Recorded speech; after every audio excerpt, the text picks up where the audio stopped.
Now let's welcome our first candidate on stage, Vermont Senator Bernie Sanders. Senator, thanks for being here. Have a seat here. Thank you. Thank you. I don't know. They're feeling the burn here, I think. The burn, all right. Senator, thank you for being here. My pleasure. I want to get first your reaction to the news that former New York Mayor Michael Bloomberg decided not to run as an independent just an hour ago. Well, you know, that's his decision. What does concern me, Brett, on a broader scale is Mr. Bloomberg is a billionaire. And I think it's a bad idea for American democracy that the only people who feel in many ways that they can run for president are people who have so much money. One of the things that we believe in this campaign is to overturn this disastrous Citizens United Supreme Court decisions so all people can run for office, not just people who have a whole lot of money. But, you know, what the political ramifications of it are, you know, it's I don't know. Last night you had the debate in Flint, and you said something that caused a bit of a stir on social media and among the political analysts who cover this race. You said this, quote, "When you are white, you don't know what it's like to be poor." Different communities interpreted that different ways. What did you mean by that? No, what I meant, look, there is no candidate in this race who has talked more about poverty than I have. And one of the things that's disturbed me, media doesn't often cover that. We have 47 million people in this country living in poverty. That is a higher rate than any other country in the industrialized world. We have the highest rate of childhood poverty of almost any major country on earth. I talk about poverty all of the time. What I meant by that is that in African American communities, you have people who are living in desperation, often being abused by white police officers. That is a bad thing, and that has got to change, and that's why I'm fighting to reform a broken criminal justice system. But I know about white poverty. It exists in my state. It exists all over this country. In the richest country in the history of the world, we have more income and wealth inequality than any other major country. We have too many people living in poverty. We have got to change our national priorities. We have got to deal with that issue. Senator, you also seemed in the debate taken aback a bit by Secretary Clinton's attack on the auto bailout loan. There was fact checks done on this today, and they sided with you on those votes. Is this part of the problem running for president from the U.S. Senate, trying to explain cloture votes and complex things? That's a very good point, Brent. You know, as you know, votes are complicated, and sometimes within large pieces of legislation are good things, bad things. In this case, there was one vote to support the automotive industry. And I believe, of course I knew at the time, that if that industry went down, millions of jobs, not only in Michigan and Ohio, but all over this country would be impacted. Of course I voted in the one Senate vote that I had the opportunity to vote to support the automobile industry. What I did not vote for was the bailout of Wall Street.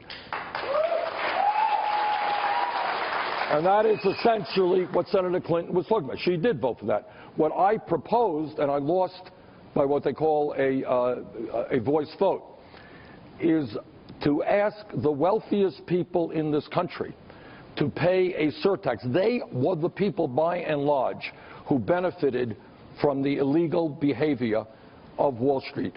And I thought that rather than have the middle class and working families of this country bail out Wall Street, I wanted the 1% to bail out Wall Street.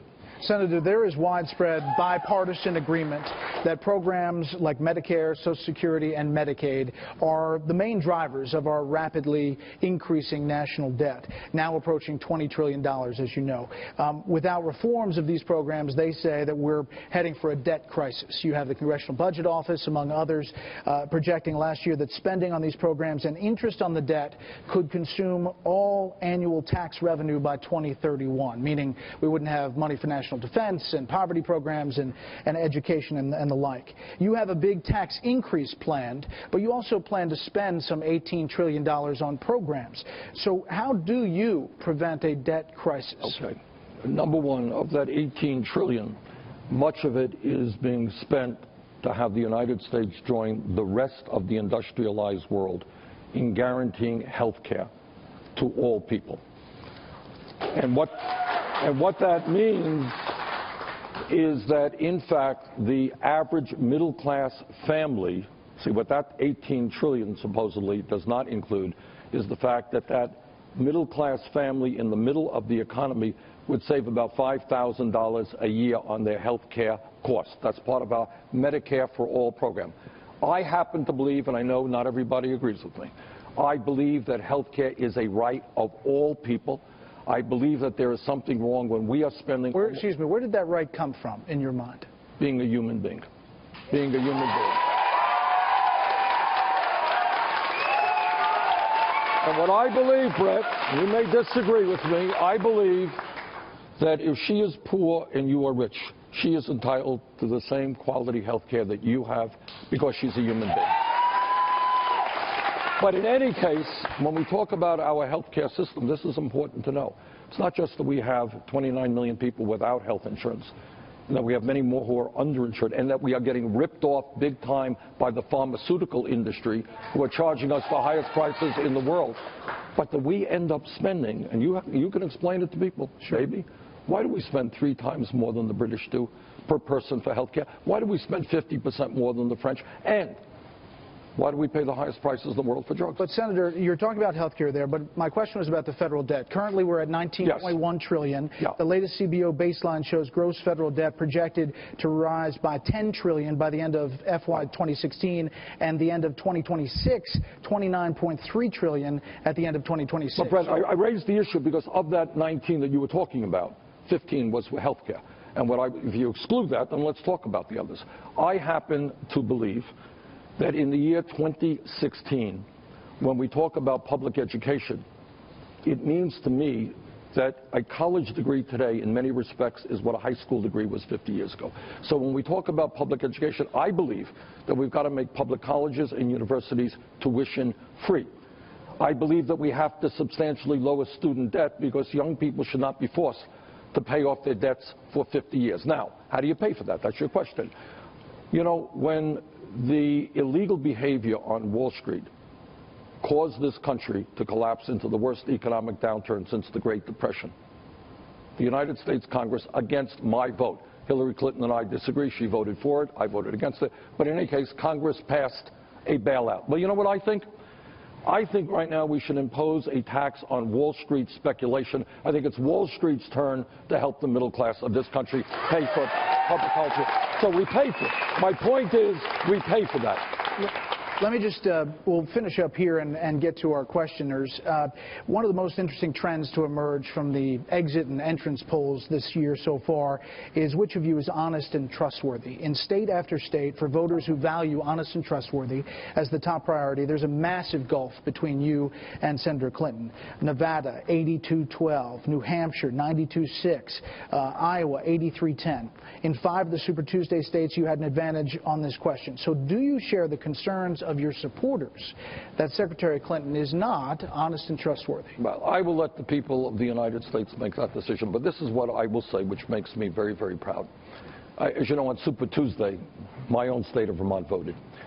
And essentially, the people who know you the best are your own neighbors. And I've represented Vermont in Congress now for 25 years. I am very proud that I received 86% of the vote in my home state. Let's go to our first questioner. Senator, this is Clark Dawood. He's an Occupation Development Officer for Henry Ford Systems. Clark. Hi, thank you. My question has to do with, I'm a first-generation Chaldean American, and I watch what happens in the Middle East. I'm personally, as well as just as a person, horrified because that's where my father is from. Left unchecked, ISIS is going to perpetuate genocide on a number of religious minorities in that area, and I'm wondering how you, in your foreign or your military policy, will address that crisis. Thank you very much for that important question. All of us, I think, can agree that ISIS is a barbaric organization that has to be destroyed. The question is, how do we do it most effectively? One of the differences between Secretary Clinton and myself is I voted against the war in Iraq. She voted for the war in Iraq. And in many ways, a lot of the turmoil and the instability that we're seeing right now resulted from that disastrous decision. The lesson that I have learned from the war in Iraq is that the United States cannot and should not do it alone. We have got to work in coalition. King Abdullah of Jordan, I think, made a very profound statement a couple of months ago, and he said, you know, what's going on there right now is a war for the soul of Islam. And the people who have got to most effectively deal with that issue are the Muslim nations themselves. They are the ones on the ground who are going to have to destroy ISIS. And I agree with that.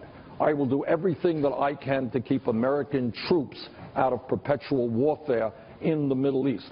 But I do believe, along with a coalition of the major countries on earth, the United States, UK, France, Russia, I believe we should support the Muslim troops on the ground with air attacks, with military equipment, and with all of the help that we can provide. But it should not be our troops on the ground for many, many reasons. Senator, if I could follow up, do you think what's happening to Christians in the Middle East should be classified as genocide? Look, what's happening to Christians in the Middle East, in that area, is horrific. What is happening to Muslims is horrific. It is disgusting. And I don't know that we have to put a word on it. But when you have a group, I mean, what can we say about these people? They are killing children because they are going to school, girls who are going to school. They're putting girls in sexual slavery. This is barbarism. And together, in coalition, we have got to destroy ISIS. Senator George Jackson is self-employed. George? Hey, George, how are you? Hi, Senator Sanders. I'll speak for the American public. You're much more honest than Hillary. Also a Trump supporter. My question to you is, you talk about the rich, and by taxing the rich to help our economy, wouldn't that hurt those rich business owners that help create jobs? Well, George, good question. I disagree with you in this sense. We got to put into context what's happened in the last 30 years. And what's happened in the last 30 years, as you may know, you can tell me if you disagree with me, but the facts are there has been a massive transfer of wealth from the working class and the middle class to the top 1/10 of 1%. And right now we have seen a doubling of wealth owned by the top 1/10 of 1%. 1/10 of 1% now owns almost as much wealth as the bottom 90%. You talk about corporations and job creation. Almost all of the major corporations in this country, do you know what they've been doing in the last 30 years? Do you think they've been creating jobs in America? No, they've been creating jobs in China and Mexico. And one of the strong differences of opinion that Secretary Clinton and I have helped lead the opposition against every one of these terrible trade programs. NAFTA and permanent normal trade relations with China. I don't believe American workers should be forced to compete against desperate people around the world who are making pennies an hour.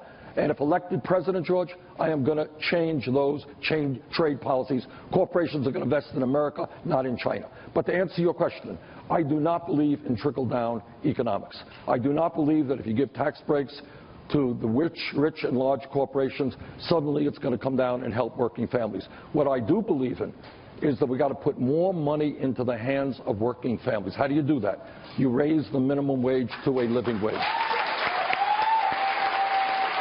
You know, I was in Flint, Michigan, well, obviously last night, but on several other occasions. Our infrastructure, and it's not just, George, it's not just Flint, where kids are drinking poisoned water. It is all over this country, our roads and our bridges and our airports. Why is it that in the wealthiest country in the history of the world, our infrastructure is collapsing? So I believe we should do away with tax loopholes. You can argue with me. I don't think it's appropriate that you have major corporations making billions of dollars a year, stashing their profits in the Cayman Islands and Bermuda, and you know what they end up paying in a given year? They don't pay a nickel in federal taxes. I think they should pay taxes. I think we use that money to rebuild our infrastructure. We create 15 million jobs over the next 10 years. So I think you and I have a difference. All right, Senator. Next questioner is Dr. Swati Dutta. She joins us. She is a physician. Doctor? Doctor. Hi. I wanted to ask you to articulate the benefits of your health care plan to the American people and then explain the transition from the current system to what you envision. Okay. I have believed my entire adult life, as I just said to Brett, that health care is a right of all people. Now, I know Secretary Clinton is suggesting that if we go from the Affordable Care Act where we are today, I'm going to dismantle the entire health care system. Children will lose the CHIP program. Elderly people will lose Medicare. That is absolutely, of course, total nonsense. But this is what I believe. Every other country on earth, as you may know, has a national health program of one kind or of another. And right now in America, we have 29 million people who have no health insurance at all. What I believe in is we have a program called Medicare, which needs improvement, but is a popular and important program for senior citizens. What I believe, simply stated, is that program should be expanded to all Americans. And when we do that, we make our health care system much more cost effective, because we end a whole lot of administration. If you are a physician, my guess is you spend half your life arguing with the insurance companies. Is that right? And you got people out there filling out forms. Every person in the room has private insurance, filling out forms. The reason that we are so much more expensive than other countries is that we have huge bureaucracy in the healthcare system, and we pay much, much too much for prescription drugs. So to answer your question, I believe that we move in a Medicare to a Medicare for all healthcare system. More cost effective, covers everybody. Well, doctor, let me just ask you, are you worried? Are you worried about the transition? Is that the genesis of your question? Well, what would be your concern? Well, I've heard a number of other candidates just say we're going to repeal Obamacare, we're going to change this, we're going to do this, but we've got a current system, right, and I just don't see how you make the leap from where we are to where somebody else wants to be. Well, that's what Secretary Clinton is trying to frighten people about. As somebody who has spent my entire life fighting for universal health care to cover everybody, I assure you that we're not going to leave anybody out. The point is to cover more people. One of the problems, doctor, and you can disagree with me or not, we talk about 90% of Americans having insurance. That's a good thing. We made progress under the Affordable Care Act. I'm on the committee that helped write the Affordable Care Act. We have made some good progress. But, as you well know, we got millions of people in this country who may have health insurance, but they are underinsured with high deductibles and high copayments.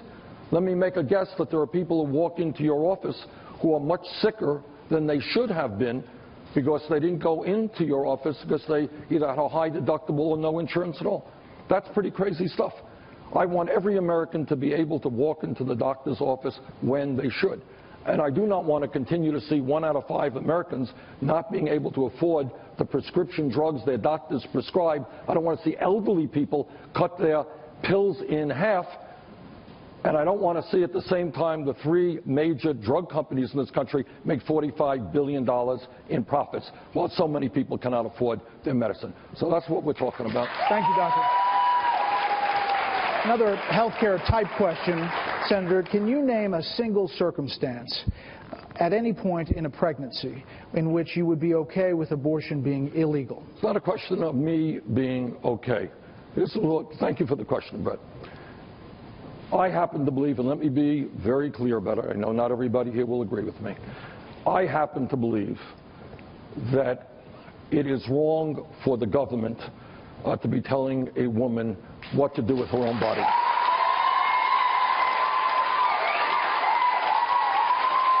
I believe, and I understand there are honest people. I have a lot of friends, some supporters and some disagree with me. They hold a different point of view, and I respect that. But that is my view. And I'll tell you something which I don't like in this debate. There are a whole lot of people out there who tell me the government is terrible, government is awful, get government off our backs. My Republican friends want to cut Social Security, Medicare, Medicaid, education. But somehow on this issue, they want to tell every woman in America what she should do with her body. I think that's wrong. I guess the genesis of the question is that, there are some Democrats who say after 5 months, with the exception of the life of the mother or the health of the baby, that perhaps that's something to look at. You're saying no. I am very strongly pro-choice. That is a decision to be made by the woman, her physician, and her family. That's my view. Next questioner is Daniel Baum. He is a college student. Daniel. Hey, Daniel. Hi. How do you plan on enacting all of the legislative goals you propose without immense congressional involvement and support? In other words, are you solely relying on executive actions to push your legislative agenda? No, I couldn't be doing that. That's unconstitutional and it can't happen. This is what I do believe. I believe, for example, and I look at you as a young man, that I want to see public colleges and universities tuition-free. I want to create millions of jobs, rebuilding our crumbling infrastructure. I want to guarantee health care to all people. I want to make sure that women have pay equity on the job. And I want to do a lot of other things. So I will answer your question in two ways. First of all, I have worked with Republicans where there has been common ground for many, many years. A couple of years ago, I was the chairman of the Senate Committee on Veterans Affairs. I'm working with people like John McCain, Jeff Miller over in the House. He was chairman in the House Republican. We put together the most comprehensive veterans health care bill in the modern history of America. Okay, so number one, I can work with Republicans. But here is the second point, and I'm the only candidate who will tell you this, that at the end of the day, you've got a Congress today where too many members are worried about securing large campaign contributions from very, very wealthy people. In fact, one of the differences between Secretary Clinton and I, she has a super PAC, collected a whole lot of money from Wall Street. I've got 5 million individual contributions averaging $27 apiece. Now, I say that not to brag. Well, I'm bragging, but you know,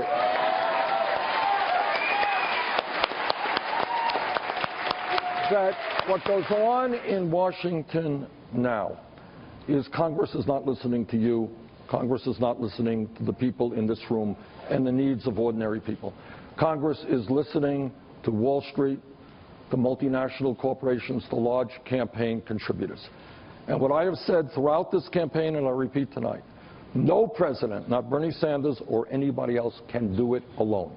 So to fundamentally answer your question, what we need are millions of people, many of whom have given up on the political process in disgust, many young people who have not been involved in the political process. We need them to come together and demand that we have a government in this country that represents all of us and not just wealthy campaign contributors. But thank you, Daniel. To follow up on Daniel, I mean, you have some bold prescriptions for the country. Yes. And you're dealing with, right now, a Republican Congress. So how do you convince that Republican Congress to do exactly opposite of what they believe? In two ways. For a start, if I become president, it will mean that there will be a massive voter turnout. And that's what we're seeing just the other day in Maine, where I got 64% of the vote in the caucus, broke their caucus record for turnout. In Kansas, broke their caucus record. If I win, it will mean that young people and working class people are coming out in large numbers. If that happens, the Republicans will not continue to control the United States Senate. They'll have a lot less seats in the House. But here is the point. If the American people begin to stand up and fight for their rights, for example, there's overwhelming support in this country, Brett, to raise the minimum wage. Republicans don't want to do it. But if Republicans look out and millions of people are engaged and say, you know what, you are going to raise the minimum wage or you're going to learn what unemployment is, you know what will happen? Minimum wage will go up.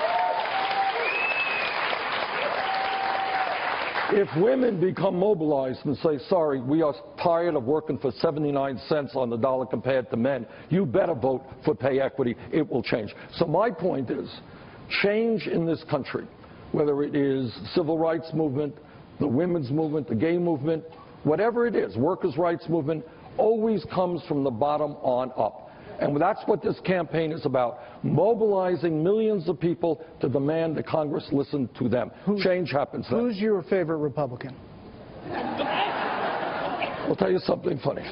I won't tell you. I have favorite Republicans, people I work with. If I tell you that person, it will be a disservice to that person. I want to keep this answer a little tight because we're running up against time. This is retired college professor Richard Scott. Richard. Senator Sanders, welcome to Detroit. Thank you. I wonder if you can elaborate for us the policies you support to help to rebuild and improve the infrastructures in cities like Detroit and Flint. Absolutely. Look, in the wealthiest country in the history of the world, we should not be having a Flint, Michigan. That is beyond disgraceful. In my state of Vermont, we have bridges which are in desperate need of repair. Roads all over this country are falling apart. We have a rail system which at one point used to be the best in the world, no longer is. We have got to, in my view, transform our energy system away from fossil fuel to energy efficiency and sustainable energy so we can effectively combat climate change.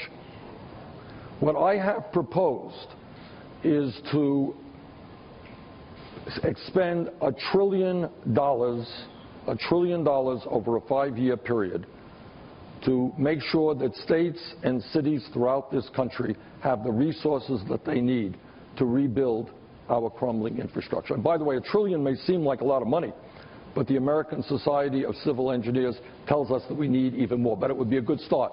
And you know what happens when we invest $1 trillion in rebuilding our roads and bridges and water systems and our educational systems so all of our kids get an education? We're going to create 13 million jobs over a 5-year period. That is what we've got to do, in my view. Thank you very much. Last thing, very quickly. Your senior aide said that you might be offered, if you weren't the nominee, the VP slot. Would you take it? We're talking about running this campaign to win, to become President of the United States. I'm not talking about Vice President. Senator Sanders, thank you very much. Thank you, Judge. Thank you all. Thank you. Ladies and gentlemen, Senator Bernie Sanders.